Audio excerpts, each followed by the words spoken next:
Hello everyone, welcome to I exam भी। दोस्तों, बहुत स्वागत है आप सभी का हमारे ही इस IBPS AFO success candidate series में। आज हमारे साथ है नितेश महतो। नितेश महतो के साथ हम कह सकते हैं कि जो हमारा कनेक्शन है, मेरा कनेक्शन है, वो बहुत लंबे टाइम से है। मैं आपको उसको इन बिटवीन बताऊंगा या नितेश आपको बताएंगे, बट उससे पहले मैं आपको नितेश की अचीवमेंट बता दूं। नितेश का सिलेक्शन इस बार IBPS AFO Punjab national bank में हुआ है। इसके साथ साथ IBPS PO bank of Baroda, इसके साथ साथ IBPS clerk UCO bank. IBPS जितने भी एग्जामिनेशन कंडक्ट करता है एक साल में, ये तीनों लेवल पे, उस तीनों लेवल पे नितेश ने क्लियर किए हैं। ये एक बहुत एक अच्छा एग्जाम्पल है। जो हम कहते हैं ना कि अगर हम खुद को लिमिट करते हैं तो हम लिमिटेड ही रह जाते हैं, बट अगर हम बिल्कुल सारी बंदिशें तोड़ के दौड़ के आगे बढ़ते हैं तो सब कुछ हमारा होता है। तो वो नितेश ने करके दिखाया है। अभी नितेश से ही जानेंगे। सो सबसे पहले तो नितेश, हमारी तरफ से बहुत बहुत बहुत सारी शुभकामनाएं, कॉन्ग्रेचुलेशन आपको भी, आपके फैमिली मेंबर्स को भी। Sir thank you sir. बहुत बहुत धन्यवाद आपका सर। सो कैसा लग रहा है सिलेक्शन के बाद? एक सिलेक्शन भी नहीं है, तीन तीन सिलेक्शन है, तुम सिलेक्शंस कह सकते हैं। कैसा लग रहा है?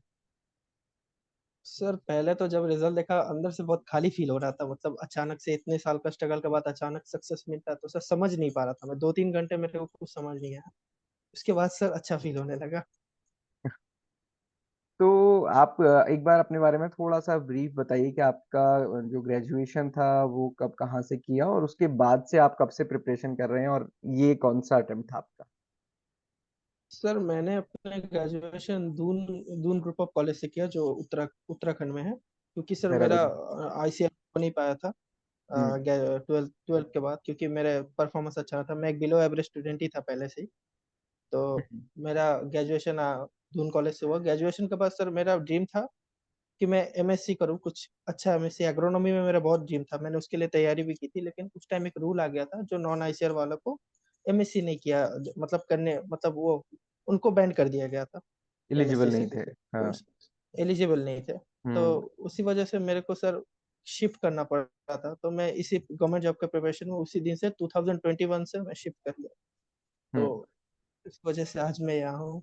ट्रैक चेंज हो गया था मेरा सब कुछ। 2021 से आपने प्रिपरेशन करना शुरू किया, तो ये आपका थर्ड अटेम्प्ट था। Yes sir. सो इससे पहले वाले अटेम्प्ट्स में कैसा रहा, उसमें कैसी प्रिपरेशन की, उनमें क्या क्या आउटकम थी, और इस बार क्या कैसे ये इतनी सारी सक्सेस मिली है? सर मेरा फर्स्ट अटेम्प्ट था एफओ, जिसमें मैं इंटरव्यू तक गया था। 2021-22 का जो एफओ था। हाँ। तो उस टाइम पर मैं एकदम मतलब न्यू था। मेरा ज़्यादा सिलेबस भी वो नहीं था, लेकिन थोड़ा बहुत मेरे को एग्रीकल्चर का नॉलेज था जेआरएफ का प्रिपरेशन से जो आया था।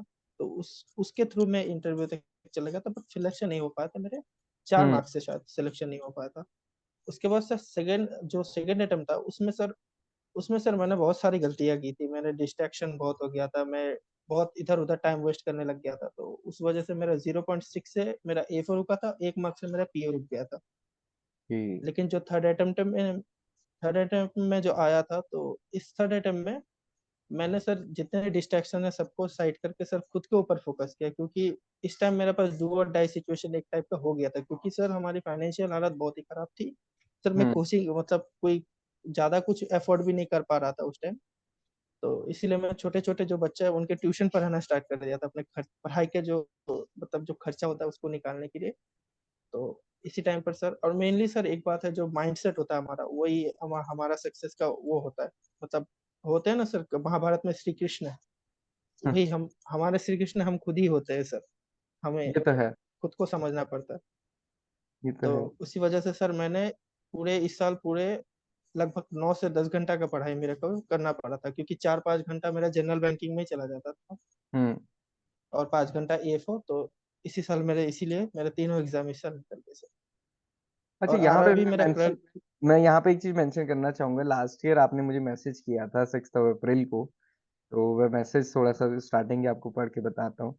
कि आपने लिखा था, sir need your guidance, I am out just by 0.5 marks, totally shattered, it's my second attempt, in my first attempt I was out by 3 marks, now I just turned to 24, if possible help me sir। तो then उसके बाद I think हमने phone पे discussion किया था। And हाँ उसके sir, बाद आपने मुझे कॉल किया उसके था। बाद आई थिंक हम लंबे टाइम तक कनेक्टेड रहे थे। और इस बार आपका जो मैसेज आया 2 अप्रैल को, और आपका वो मैसेज था कि sir selected as AFO in PNB, PO in bank of Baroda and clerk in UCO bank. तो ये जो जर्नी है, क्योंकि मेरे पास इस बार भी बहुत सारे स्टूडेंट्स के मैसेज आए कि sir not able to clear this examination by this much of margin, this was my second third और maybe even fourth attempt वाले स्टूडेंट्स के भी आए। एंड बहुत ज्यादा कई स्टूडेंट्स तो काफी ज्यादा डिप्रेशन या फिर डिप्रेस लगते हैं मैसेज या फोन में बात करने में। तो आप मुझे बताइए कि जो लास्ट ईयर की वो टाइम था अप्रैल का, और इस बार का टाइम था अप्रैल का, ये बिल्कुल टोटली आपने बिल्कुल अपसाइड डाउन कर दिया। तो ये कैसे हुआ, और क्या इसमें। सर अ, हम्म। सर पहले तो सर पहला पूरा मेरे को 10 इससे निकलने में सर पहले मेरे को 10 दिन 12 दिन लग गए थे सर, पूरे 10 12 दिन मेरे को लग गए थे।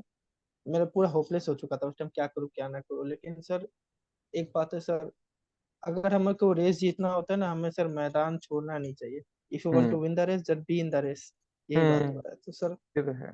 और हम वही होते हैं जो हम खुद के बारे में सोचते हैं सर। अगर हम खुद को सोचते हैं हमसे नहीं होगा तो सर हमसे कभी नहीं होता। नहीं होगा। लेकिन अब हम खुद सोच ले हमसे सर हो सकता है, हम कर सकते हैं, तो सर हम लोग कुछ भी कर सकते हैं। लोग सर यूपीएससी तक निकाल देते हैं सर। ये तो सर बैंक एग्जाम है तो वही बात है सर। और सर मैंने इस बार बहुत ज्यादा मतलब फ्री कंटेंट पे बहुत ज्यादा फोकस किया था इस बार। सर हम्म। आपके जितने वीडियो है सर मैंने बहुत अच्छे से देखा था। हम्म। और देख के मैं जो जो इम्पोर्टेंट है सर सब मैं मतलब बहुत सारे मल्टीपल सोर्स को एक जगह में कलेक्ट कर लेता था, क्योंकि मेरे को बार बार फिर मल्टीपल सोर्स को देखना नहीं पड़ता था, मेरे एक ही जगह सब हो जाता था। और मैंने सर खुद के नोट्स भी बना दिए थे बहुत जगह से, हम्म। जिसको मैं हाइब्रिड नोट खुद ही बोलता हूँ। मैंने उसको नाम ही दे दिया हाइब्रिड नोट, क्योंकि बहुत जगह से मिल के वो नोट्स बने हैं। तो सर मैं उसी को फॉलो किया था। और सर आपका गाइडेंस भी सर बहुत ज्यादा था मेरे से, क्योंकि सर उस टाइम पर सर कुछ नहीं था मेरे पास, कोई नहीं था। आपने सर कॉल किया था मुझे, मेरे को अभी भी याद है सर।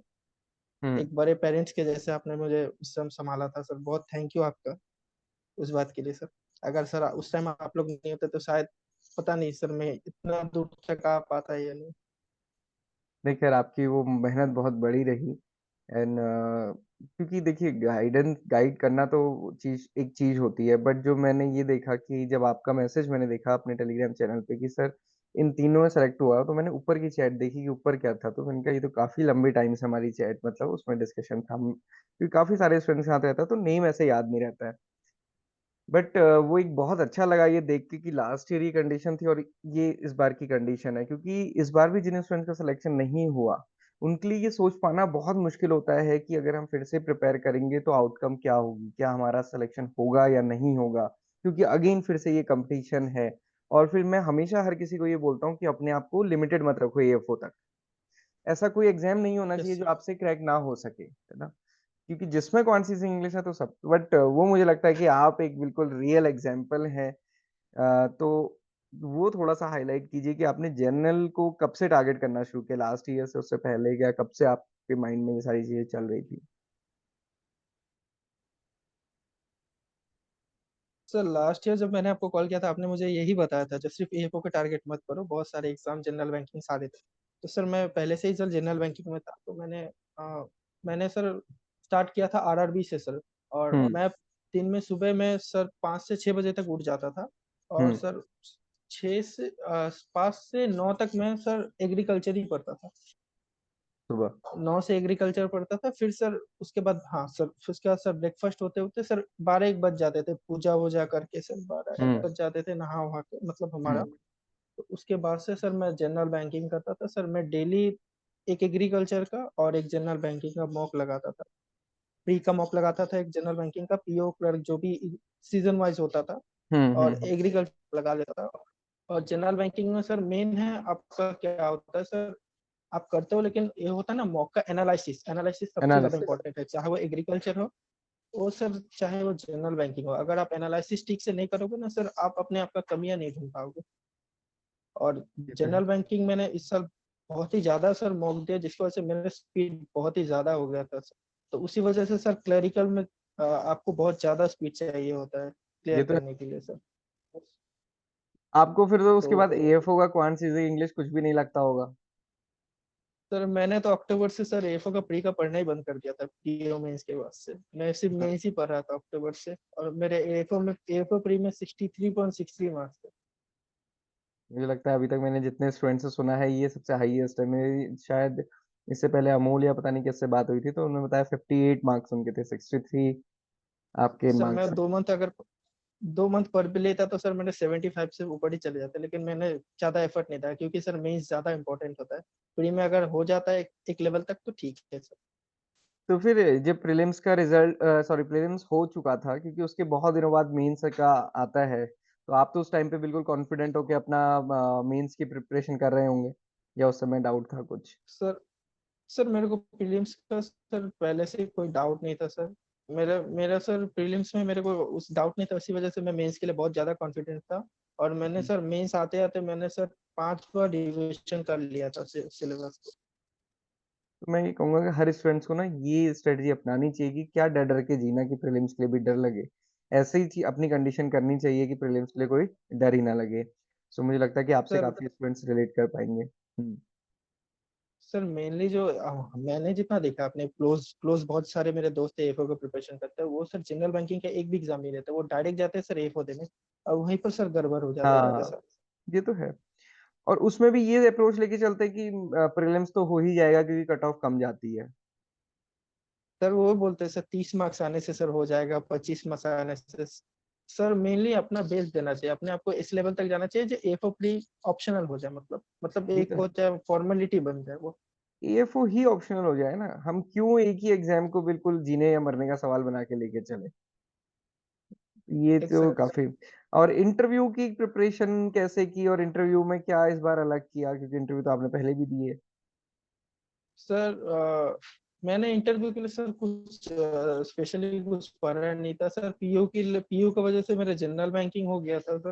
और हम्म। इंटरव्यू में सर मेरे को एक ही चीज पता है, वहाँ वहाँ नॉलेज आपका देखते नहीं सर, वहाँ जस्ट आपका पर्सनालिटी देखता है, आप कैसे पर्सनैलिटी सिचुएशन को देखो। हैंडल कर सकते हो, क्योंकि एज ए ऑफिसर हमें बहुत सारे ऐसे सिचुएशन भी फेस करने पड़ सकते हैं जो हमें स्मार्टली हैंडल करना पड़ता है।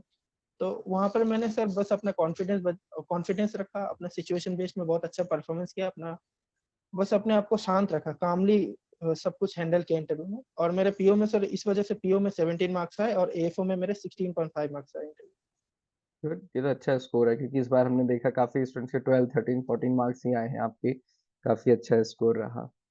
सो मुझे लगता है कि जो इस बार प्रिपेयर कर रहे हैं स्टूडेंट्स, और जिनका किसी भी रीजन से नहीं हुआ, उनको ये काफी सारी लर्निंग आपसे मिलने वाली है। सो आप क्या कहना चाहेंगे उन स्टूडेंट्स को जो इस बार प्रिपेयर करेंगे? सर मैं जो प्रिपेयर कर रहा है, मैं एक ही बात बोलना चाहता हूँ, आप लोग कभी फेलियर से मत भागो। फेलियर ही आपको सिखाता है, फेलियर ही आपको सक्सेसफुल आदमी बना देता है सर। फेलियर आपको दो चॉइस देता है, आप उठ के खड़े हो या आप टूट जाओ। अगर आप टूट गए तो सर आपका कंपटीशन वही खत्म। और अगर आप उठ के खड़े हो, आप पहले से भी ज्यादा स्ट्रांग बन जाओगे। यही बात ये है। तो ये तो है। और लास्ट ईयर की कंडीशन से हम काफी आप ही की कोरिलेट कर सकते हैं, मुझे लगता है सर जितने हमारे स्टूडेंट्स देख रहे हैं उनको ये काफी अच्छे से समझ आएगा कि लास्ट ईयर की कंडीशन क्या थी और अभी कंडीशन क्या है। तो नितेश, अभी क्या प्लान है अभी, क्योंकि तीन तीन सिलेक्शन हुआ है, कहाँ जाने का सोचा है, पीओ, एएफओ या फिर क्लर्क? सर सर मैं as A FO Punjab national bank में ज्वाइन करना चाहता हूँ सर। तो ये फाइनली डिसाइड कर ही लिया है? सो इस क्योंकि बार मेरा अभी ड्रीम ही था एफओ सर।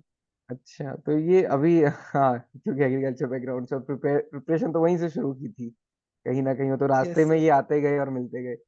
सो अभी तो ज्वाइनिंग होने में थोड़ा टाइम लगेगा ही, डेफिनेटली वो इलेक्शंस के बाद ही होगी। तो तब तक का क्या प्लान है? Yes sir. सर अभी तो सर कुछ नहीं सर, यही सर टेलीग्राम में मेरे सर जो जो मतलब डाउट्स वगैरह पूछते हैं उनका मैं हेल्प कर रहा हूँ अभी तक। हम्म। और फ्यूचर में अभी सोचा नहीं है, लेकिन हाँ 1-2 महीना में सर सोचा है, क्योंकि मेरे को एफओ तक ही लिमिटेड नहीं रहना, मेरे को सर और भी बड़ा कुछ करना है और ओके, ओके, डेफिनेटली, एक्सप्लोर और करना भी है और क्योंकि मेरे को रुकना पूरे। नहीं है, आगे बढ़ते ही जाना है, चीजें बहुत सारी हैं जो वेट कर रही है। और जब ये सारी चीजें होती है ना, इससे हमको एक अपने आप में कॉन्फिडेंस बहुत ज्यादा आता है और एक मोटिवेशन आता है, तो उसको लेके साथ बढ़ना है। तो नितेश, मुझे लगता है कि स्टूडेंट्स को काफी हेल्प मिलेगी, और आगे भी कोई स्टूडेंट्स आपसे कनेक्ट करना चाहेगा तो हम, अगर कोई हमसे बोलेगा तो हम आपसे जरूर कनेक्ट कराएंगे। तो आप जरूर गाइड यस कीजिएगा, सर। क्योंकि अब आप एक एग्जाम्पल हैं उन सभी ऑब्वियसली स्टूडेंट्स के सर। लिए। Sir okay. Next year sir मेरे जैसे बहुत मिलेंगे आप लोग को। नेक्स्ट ईयर क्यों, मुझे तो इस बार ही ना, इस बार ही कई सारे स्टूडेंट्स का मैसेज आया कि सर इतने मार्क्स की वजह से नहीं हुआ। और अगेन मैंने कई सारे स्टूडेंट से बात की, मतलब टेलीग्राम में ही आते मैसेज मेरे को, मतलब इवन नाम भी नहीं पता होते उनके, और उनसे बहुत टाइम बात होती है, क्योंकि जिस समय नहीं होता है उस समय 2 मिनट में भी वो बात समझ नहीं आती, तो काफी लंबा टाइम चला जाता है हर स्टूडेंट से बात करने में भी। और वो मुझे लगता है कि बहुत जरूरी भी होता है उस टाइम पे, चाहे उसके बाद आगे की, क्योंकि पढ़ाई तो हर कोई कर ही लेता है। तो, बिल्कुल सर। तो मुझे लगता है कि काफी अच्छा रहा। देहरादून से आप रहे हैं तो उत्तराखंड में घूमे कि नहीं? सर मैं थोड़ा इंट्रोवर्ट हूँ, तो ज्यादा हाँ। घूमना मेरा होता नहीं है सर। ज्यादा मतलब निकलना पसंद नहीं, मेरे को अपना रूम में कंफर्ट लगता है सर। मैंने तो 2023 अपने रूम ही में गुजार दिया। तो कोई नहीं, अब सिलेक्शन हो चुका है। ज्वाइनिंग से पहले घूम लो जितना घूमना है, क्योंकि उसके बाद तो फिर बैंक में ही जाना है रेगुलर। हाँ सर, सोच रहे हैं सर, यही कुछ करेंगे। चलिए, ठीक है नितेश, बहुत बहुत धन्यवाद आपका, आपने यहाँ पे आए और आपने बहुत सारी चीजें शेयर करी। तो wish you all the very best for your future. आप ऐसे ही बहुत सारे एग्जाम निकालते जाइए, ताकि बाकी भी आपसे मोटिवेटेड रहें, और बाकियों को आप भी हेल्प करते रहें, ताकि उनको भी पता चले कि सिलेक्शन होने के लिए क्या क्या चीज़ें ज़रूरी है। तो आपने जो चीज़ बोली, चाहे माइंडसेट का चेंज है और किसी एक के पीछे नहीं भागने वाली बात है, तो मुझे लगता है ये सभी स्टूडेंट्स फॉलो करेंगे। थैंक यू हाँ फॉर कमिंग।